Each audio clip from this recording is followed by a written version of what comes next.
संभल की शाही जामा मस्जिद से लेकर अजमेर शरीफ दरगाह तक देश के कई हिस्सों में मुस्लिम मस्जिदों और दरगाहों के सर्वेक्षण की मांग बढ़ती जा रही है। इसी बीच आरएसएस से जुड़ी एक मैगजीन द ऑर्गेनाइजर में एक आर्टिकल छपा।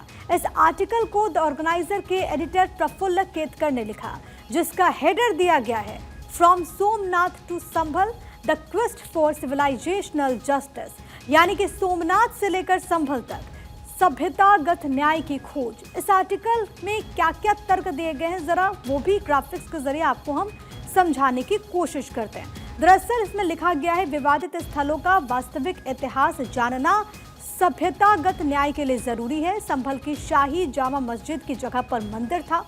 आर्टिकल में संभल के सांप्रदायिक इतिहास का भी वर्णन है। ये सभ्यतागत न्याय की खोज को महत्व देने का समय है, लिखा है। बाबा साहेब आम्बेडकर ने जाति आधारित भेदभाव के मूल कारण को समझा। आम्बेडकर ने जाति आधारित भेदभाव के मूल को समाप्त करने के संवैधानिक उपाय प्रदान किए। हमें धार्मिक कटुता वैमनस्य को समाप्त करने के लिए इसी तरह के दृष्टिकोण की आवश्यकता है। ये तभी संभव है जब मुसलमान सत्य को स्वीकार करें, मुस्लिम आक्रमणकारियों द्वारा हिंदुओं पर किए गए अन्याय को स्वीकार करें। सोमनाथ से संभल तक ऐतिहासिक सच्चाई जानने की लड़ाई धार्मिक वर्चस्व के बारे में नहीं है। यह हमारी राष्ट्रीय पहचान की पुष्टि करने और सभ्यतागत न्याय की मांग करने के लिए है। आरएसएस से जुड़ी मैगजीन द ऑर्गेनाइजर में यह आर्टिकल ऐसे वक्त पर छपा जब संघ प्रमुख मोहन भागवत ने रोजाना एक नया मुद्दा उठाना अस्वीकार्य बताया था।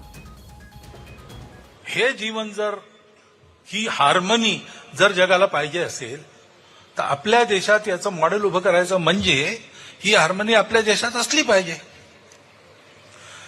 श्रद्धेचा आदर त्यामुळे राम मंदिर झालं पाहिजे, ते होत आहे।